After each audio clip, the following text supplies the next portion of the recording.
March 9 நடக்கவிருக்கும் India மற்றும் New Zealand அணிகளுக்கு இடையேயான சாம்பியன்ஸ் டிராபி இறுதிப் போட்டி மழையால் ரத்தானால் அல்லது போட்டி சமனில் முடிந்தால் என்னவாகும்? யாருக்கு கோப்பை வழங்கப்படும்? விதிமுறைகளை தெரிந்து கொள்ளலாம். 2025 சாம்பியன்ஸ் டிராபியின் இறுதிப் போட்டியானது துபாயில் உள்ள சர்வதேச மைதானத்தில் மார்ச் 9 நடக்கவிருக்கிறது. 2002 மற்றும் 2013 சாம்பியன்ஸ் டிராபி கோப்பைகளை வென்ற இந்திய அணி 3வது கோப்பைக்காக களம் காணவுள்ளது.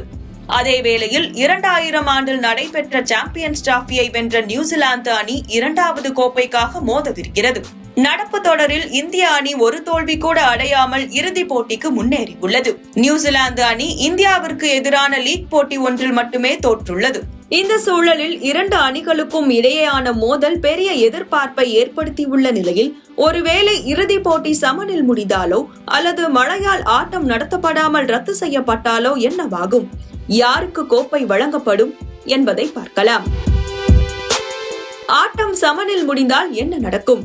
2019 ஒருநாள் உலக கோப்பையின் முடிவை யாரால் மறக்க முடியும்? இன்றளவும் கிரிக்கெட் ரசிகர்களால் ஏற்றுக்கொள்ள முடியாத ஒன்றாக 2019 உலகக்கோப்பை முடிவானது இருந்து வருகிறது.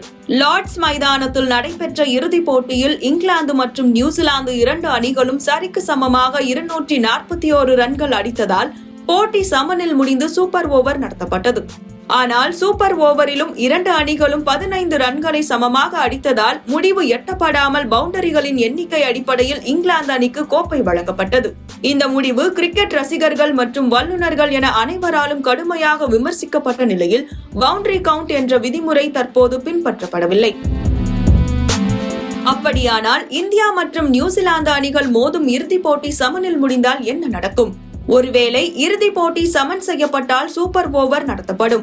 அந்த சூப்பர் ஓவரும் சமனில் முடிந்தால் முடிவு எட்டும் வரை அடுத்தடுத்த சூப்பர் ஓவர்கள் நடத்தப்படும். பவுண்டரி கவுண்ட் என்பது பின்பற்றப்படாது. ஆட்டம் மழையால் நடக்காமல் போனால் என்னவாகும்? ரிசர்வ் டே உள்ளதா? மார்ச் 9 நடக்கும் இறுதிப் போட்டி மழையால் தடைப்பட்டால் ரிசர்வ் டே வழங்கப்பட்டுள்ளது. முதல் நாள் ஆட்டம் மழையால் வாஷ் அவுட் ஆனால் போட்டியானது ரிசர்வ் டேவான மார்ச் 10 நடத்தப்படும். மறுநாள் நடக்கும் ஆட்டமானது முதல் நாள் இடைநிறுத்தப்பட்ட இடத்திலிருந்தே நடத்தப்படும். ஒருவேளை ரிசர்வ் டேவிலும் மழையால் போட்டி நடக்காமல் போனால் 2 அணிகளுக்கும் கோப்பை பகிர்ந்து வழங்கப்படும்.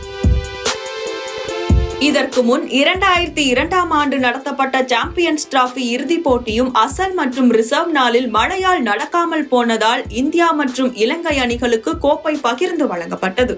நடப்பு தொடரில் பாகிஸ்தானில் நடைபெற்ற 3 லீக் போட்டிகள் மழையால் முழுமையாக ரத்து செய்யப்பட்டன. ஆனால் துபாயில் எந்த போட்டிகளும் மழையால் பாதிக்கப்படவில்லை. அதனால் துபாயில் நடக்கவிருக்கும் இறுதிப் போட்டி மழையால் பாதிக்கப்பட வாய்ப்பு மிகவும் குறைவு என்றே சொல்லப்படுகிறது.